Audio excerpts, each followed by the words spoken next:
구원이 뭡니까? 라는 제목으로 이렇게 말씀을 전하고자 합니다. 제가 친구가 한 사람이 있어요. 이 친구는 이 과거에 젊을 때 이제 신앙생활을 했던 적이 있어요. 그런데 지금은 신앙생활을 하지 않습니다. 교회를 다니잖아요. 보면은 행복하게 살려고 무지 애를 많이 써요. 참 어렵고 힘든 중에도 잘 살아보려고 열심히 노력하는 모습을 이렇게 집에서 지켜보고 있으면 정말 대단하다라는 생각이 들 정도입니다. 그런데 얼마 전에 이제 오래간만에 그 친구랑 만나서 이제 차를 한잔하면서 서로 안부를 묻고 있었는데, 사실 제가 목사잖아요. 제 친구인데 교회를 다니지 않는 게 이게 마음에 늘 걸렸었습니다. 그래서 그 친구한테 야, 이제 예수 믿고 같이 신앙생활 우리 같이 하자라고 권면을 했어요. 전도를 했어요. 그 친구가 제 이야기를 한참 듣더니 웃으면서 그렇게 이야기하는 거예요. 내가 만약 나중에 교회를 가야 한다면, 교회를 가게 된다면 센텀 장로교회를 가겠다는 거예요.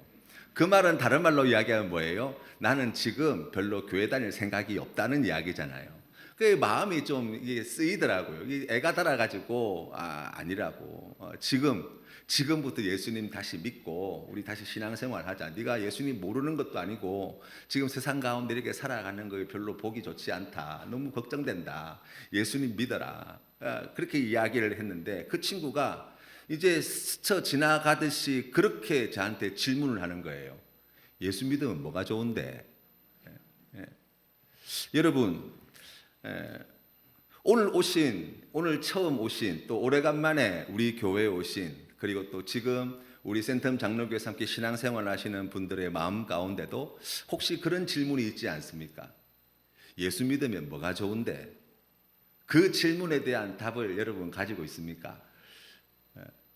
여러분 그 질문에 대한 답이 꼭 있으셨으면 좋겠어요. 제가 그 친구 이야기를 듣고 머릿속에 예수 믿으면 뭐가 좋은지에 대한 답들이 막 머릿속에서 뭐 이래서 좋고 저래서 좋고 뭐 이게 정말 귀하고 막 여기에 대한 이야기들이 머리에 가득 찼어요. 그런데 한순간 머릿속에서 그런 생각들이 막 복잡하게 막 떠오를 때 마음 가운데 그런 생각이 들더라고요. 내가 지금 예수 믿으면 이래서 좋고 저래서 좋고 하나님이 우리를 지켜주시고 인도해 주시고 뭐 이런 이야기들을 구구절절하게 늘어놓아 봐야 이것이 이 친구의 마음에는 매우 진부한 이야기처럼 들리겠구나 라는 생각이 들었어요. 그렇죠. 우리가 예수님 믿으면 이런 것이 좋고 저런 것이 좋고 라고 이야기할 수 있어요. 그런데 사실 믿지 않는 사람들에게 그런 이야기들이 얼마나 의미 있고 가치 있고 직접 마음에 삶에 와 닿는 이야기가 될까 생각해 보니까 그 짧은 시간에 이 모든 것을 다 설명해 내는 것이 불가능하겠구나라는 생각을 하게 되었습니다. 예수님 믿으면 뭐가 좋은가? 성경에 나와 있는 모든 좋은 것들을 갖다가 다 포함하는 한 단어를 우리가 이야기한다면 바로 그 한 단어가 바로 오늘 성경 말씀에 나와 있는 구원이라는 단어예요. 예수 믿으면 뭐가 좋습니까? 구원을 얻습니다 라고 우리가 대답할 수 있어요. 그러면 우리가 이렇게 질문할 수 있지요. 오늘 설교의 제목처럼 그럼 구원이 뭡니까? 라는 질문 말입니다. 예수 믿는 사람들은 예수 믿으라고 이야기하면서 계속해서 예수 믿어야 구원받는다라고 이야기하는데 그 구원이 도대체 뭐냐는 거예요. 어떤 분들은 그렇게 설명을 하십니다. 죽어서 천당 가는 게 구원이지. 그렇게 이야기하면 어떤 분들은 그렇게 대답하시더라고요. 아이고 잘 알겠습니다. 안녕히 계십시오. 나중에 뵙겠습니다. 지금 당장 죽을 것 같지 않거든요. 조금 더 내가 살고 싶은 대로 세상에서 그렇게 살다가 이제 몸의 기운이 떨어지고 이제 아이고 내가 이제 죽을 날이 얼마 남지 않았을 때 그때 예수 믿어도 그러면 되겠네 라는 생각이 여러분 들지 않습니까? 여러분 구원이 무엇입니까? 구원이라고 하는 거 우리가 교회에서 참 많이 이야기하는데요. 구원에는 두 가지 근본적인 변화를 말하는 거예요. 구원이라고 하는 것은 두 가지 근본적인 변화를 이야기합니다. 그 첫 번째 변화가 무엇이냐면 바로 신분의 변화예요. 제가 아는 목사님은 자녀가 있음에도 불구하고 그러니까 딸을 어릴 때 입양을 하셨어요. 정말 귀하죠. 옆에서 지켜보면서 정말 귀하게 보이더라고요.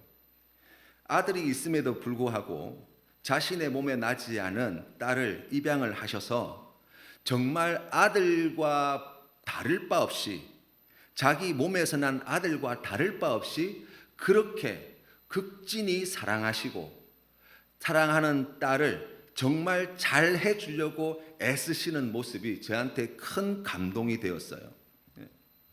여러분, 그 목사님과 사실은 상관없는 아이였어요. 그 아이가 목사님한테 나를 딸 삼아 달라고 한 것도 아니에요. 그렇죠? 그 아이한테 좋은 것을 해주지 않아서 뭐 자기한테 문제가 있는 것도 아니에요. 그런데 이 목사님께서 그 아이를 입양하여서 자신의 사랑하는 딸로 삼고 그 아이의 아빠, 엄마가 된 것을 기뻐하고 그 아이를 위해서 수고하고 애쓰는 것을 당연한 것으로 받아들이더라는 거예요. 왜 그렇습니까? 이제 너는 내 딸이기 때문이야. 그런 믿음이 있기 때문이에요. 우리가 구원을 받는다는 것의 첫 번째 의미가 바로 이것입니다. 하나님과 상관없는 사람들이었어요. 하나님하고 어떤 접촉점이 있는 것도 아니고 연결된 것도 없고 그냥 하나님 없이 그냥 무탈하게 사는 사람들이었다고 이야기할 수 있어요. 그런데 구원을 받는다는 것은 이제 그 하나님과 상관 있는 존재가 되었다는 거예요. 그 정도가 어느 정도냐라고 이야기할 때 그냥 단순히 우리를 이뻐해 주시고 우리한테 필요한 것을 주시고 먹을 것도 주시고 쓸 것도 주시고 그 정도가 아니라 하나님이 우리를 자신의 자녀로 삼으셨다고 성경은 말씀하고 있어요.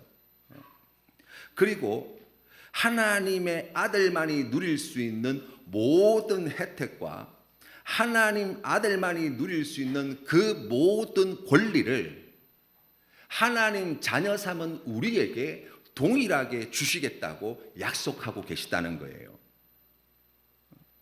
로마서 8장 14절 말씀에 보시면 이렇게 나와 있습니다. 무릇 하나님의 영으로 인도함을 받은 사람은 곧 하나님의 아들이라. 너희는 다시 무서워하는 종의 영을 받지 아니하고 양자의 영을 받았으므로 우리가 아빠, 아버지라 부르짖느니라. 아멘.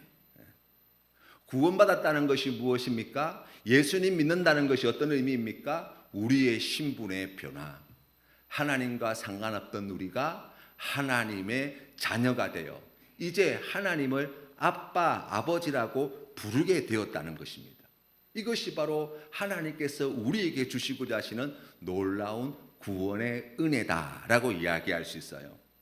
그런데 여러분, 우리가 신앙생활을 하면서 그런 고민에 빠질 때가 있어요. 내가 예수를 믿는데 참 부족하고 연약하고 또 실수도 많고 죄도 많이 짓고 우리가 그렇게 살아간단 말이죠. 그러다 보면 우리의 마음에 어떤 의심이 듭니까? 아이고, 내가 하나님의 자녀 맞나? 하나님이 나를 버리시는 건 아닌가?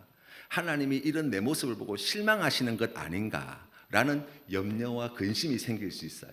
그런데 로마서 8장 38절부터 하나님께서는 우리에게 이와 같은 말씀을 주시는데 이렇게 말씀하고 있어요. 내가 확신하노니 사망이나 생명이나 천사들이나 권세자들이나 현재일이나 장래일이나 능력이나 높음이나 기쁨이나 다른 어떤 피조물이라도 우리를 우리 주 그리스도 예수 안에 있는 하나님의 사랑에서 끊을 수 없으리라. 아멘. 하나님이 우리를 만세전에 택하시고 자녀 삼아 주실 때 우리를 자녀로서 사랑하시는 하나님의 사랑은 우리가 실수를 하거나 실패를 하거나 범죄하거나 우리가 하나님 앞에 부족하고 연약하고 모자란 모습이 있음에도 불구하고 그 사랑은 결코 끊어지지 아니하고 우리가 살아가는 삶의 자리 가운데 숱한 어려움과 위기와 그 모든 환난과 또 많은 죄악된 세상 속에서 우리가 때로는 방황하기도 하는 그러한 모든 삶의 과정을 거침에도 불구하고 심지어 죽음조차도 그 하나님의 사랑을 끊을 수 없다.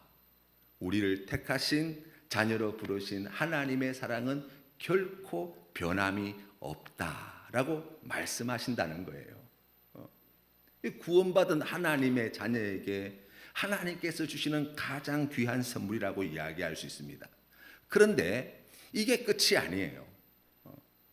생각해 보세요. 구원받아서 하나님의 자녀가 되어서 이제 우리 주님 오시는 그날 천국에서 영생 복락을 누리는 삶을 살아가는 그러한 존재가 되었다라고 생각해 보면 우리 마음 가운데 어떤 생각이 듭니까? 그렇다면 굳이 하나님이 그냥 우리가 하나님을 아버지라 고백하고 예수 그리스도를 주로 고백할 때 아니 천당으로 그냥 바로 데려가시면 되지. 그러면 그냥 여기서 예수 믿고 이제 하나님의 자녀가 되어서 바로 천국으로 데려가시면 그러면 뭐 고민할 것도 없고 우리가 이 땅을 살아가면서 고생할 필요도 없고 하나님이 나를 사랑하시나 안 사랑하시나 하나님이 살아계신가 안 살아계신가 예수님이 나를 위해 십자가에 죽었나 안 죽었나 뭐 이런 고민도 할 필요가 전혀 없지 않냐라고 생각할 수 있잖아요.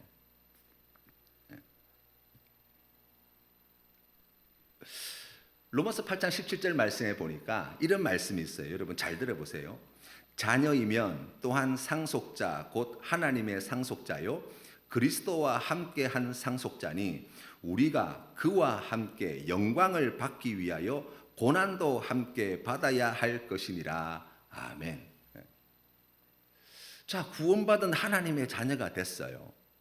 그런데 성경 말씀에 보니까 우리가 이 땅을 살아갈 때 고난도 함께 받아야 한다고 말씀하세요.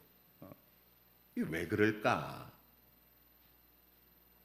구원의 두 번째 큰 변화가 일어나기 때문이에요. 그게 무엇이냐면 바로 수준의 변화라고 이야기할 수 있습니다.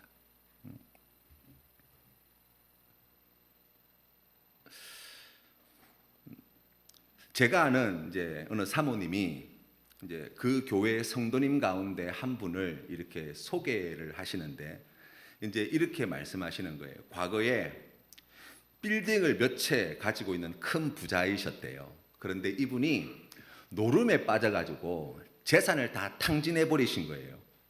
몸도 마음도 다 무너지고 매일같이 술과 담배에 찌들어 살아가시는 분이었어요.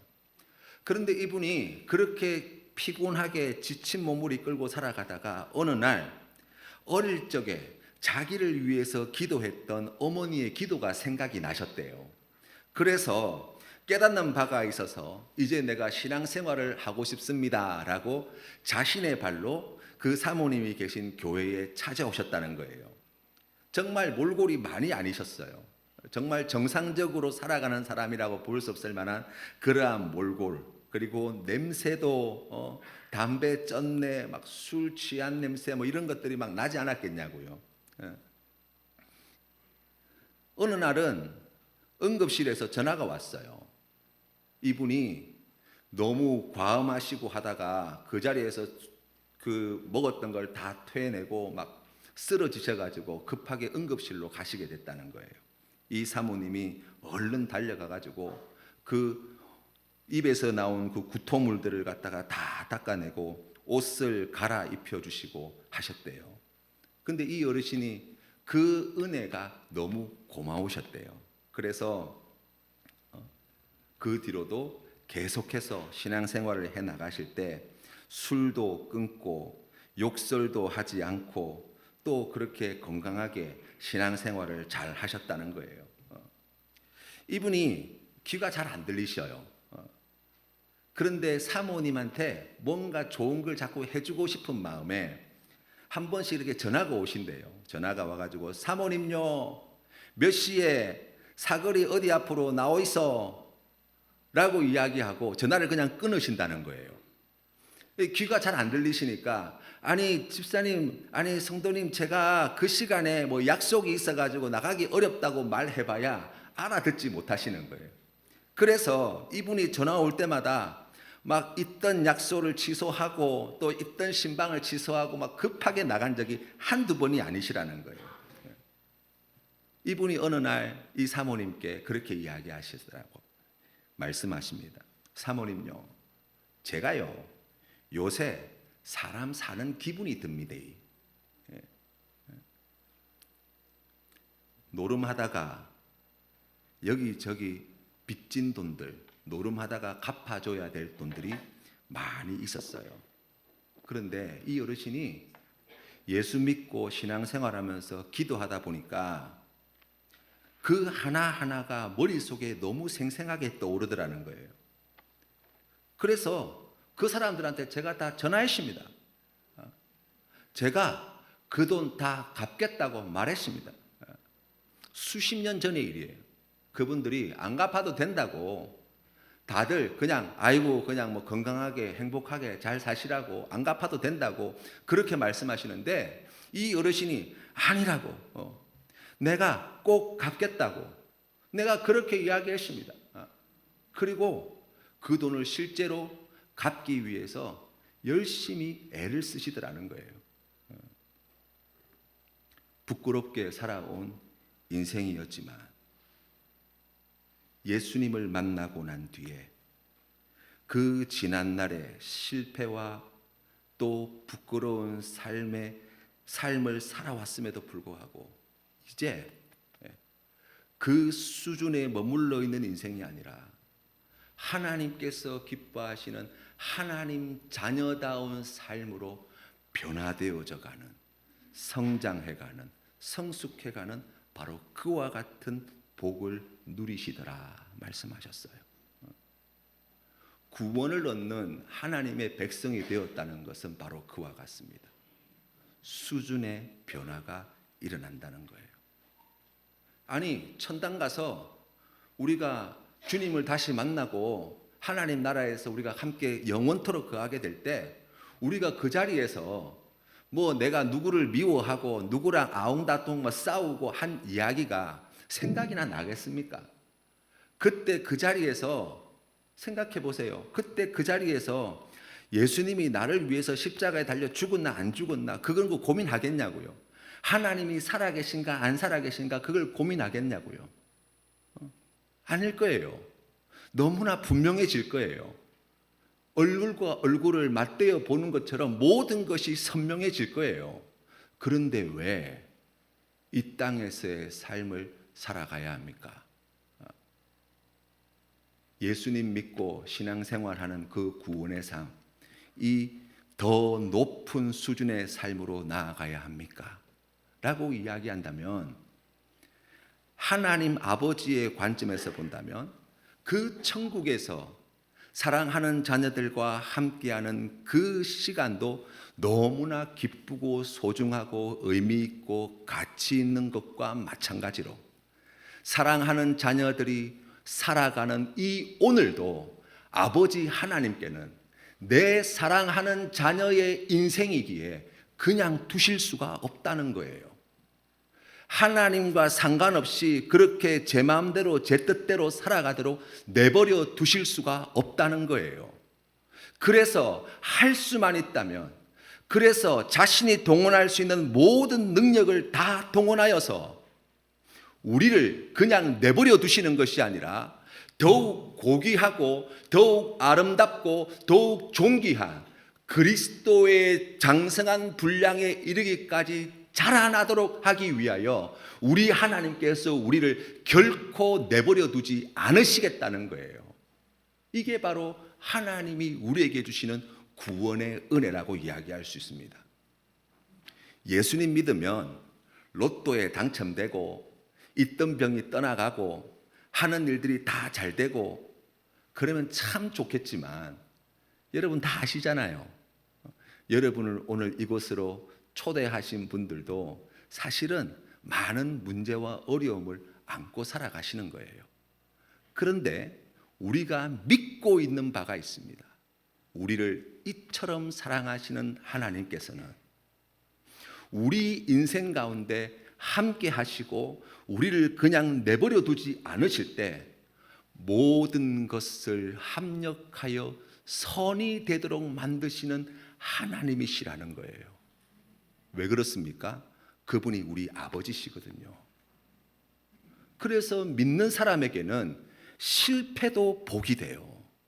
믿는 사람에게는 성공도 복이 돼요. 믿는 사람들에게는 겪게 되어지는 여러 가지 어려움과 또 여러 가지 많은 문제들, 그 모든 것들이 그리스도의 장성한 분량에 이르기까지 자라나는 데에 하나님께서 마련하여 주신 특별한 은혜의 디딤돌이 되어진다고 말씀하시는 거예요.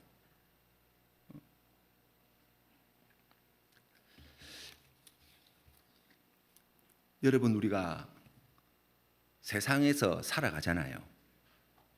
어떻습니까? 편안하십니까?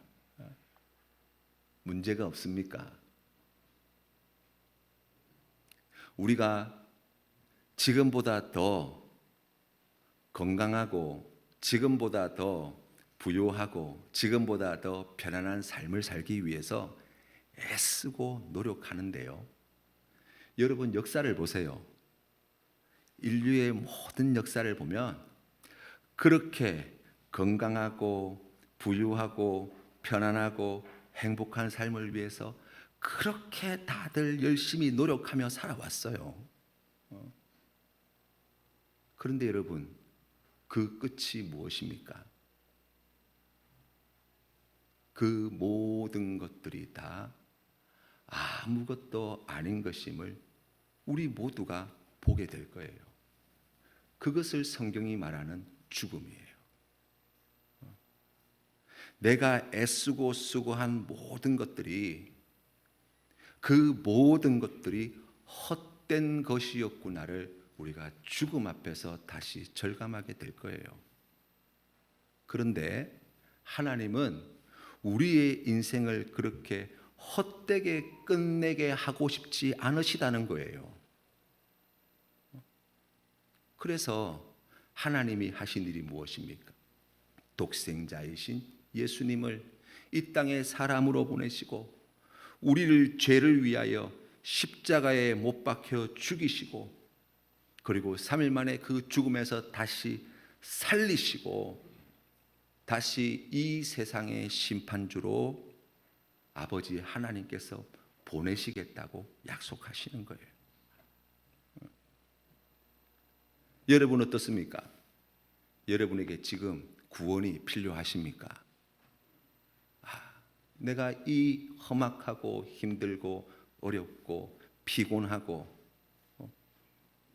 우리가 이 땅을 살아가면서 기껏해야 남들과 같이 살아가는 것을 행복이라 그러고 남들처럼 살아가는 것을 기쁨이라 그러고 남들보다 조금 더 많이 가지고 조금 더 누리는 것에 만족하며 살아가는 그러한 우리의 인생이라고 이야기할 수 있는데 그것 가지고 하나밖에 없는 내 인생의 문제가 다 해결되어질 수 있다고 믿어지십니까?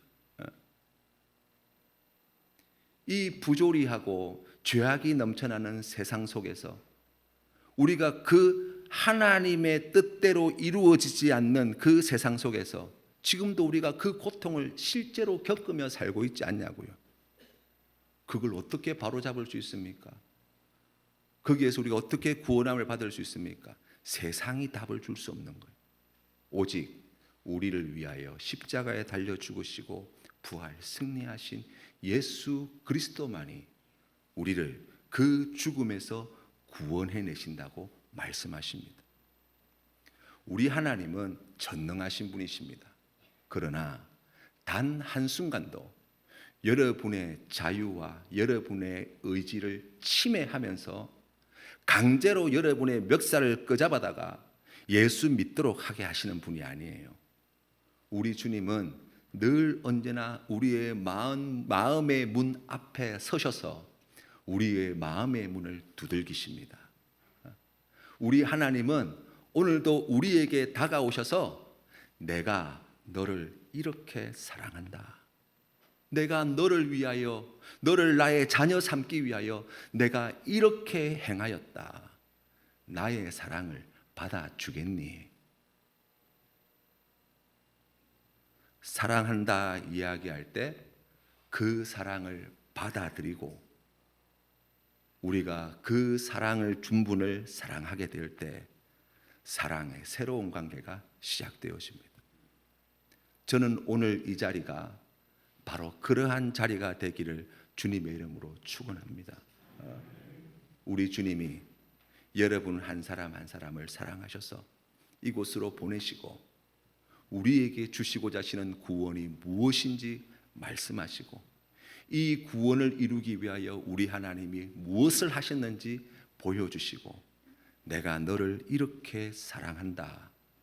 내 사랑을 받아주겠니? 주님, 제가 그 하나님의 사랑을 받아들이겠습니다. 이제 저도 주님을 사랑하며 살고 싶습니다. 그때 하나님께서 우리에게 예정하신 구원이 성취되어진다 이야기할 것입니다. 사랑하는 성도님, 예수 믿어서 큰일 났습니다. 하나님이 여러분 한 사람 한 사람을 결코 방치해 두지 않습니다. 여러분 마음대로 살도록 그렇게 내버려 두지 않습니다. 여러분의 인생을 붙잡고 계시고 하나님께서 기뻐하시는 그 믿음의 자리로까지 인도하시기 위하여 수단과 방법을 가리지 않고 여러분을 위해 일하십니다. 우리가 그 하나님을 믿으며 하나님께 주신 이 구원의 은혜를 풍성히 받아 누리시는 우리 모든 성도님들 다 되시기를 주님의 이름으로 축원합니다.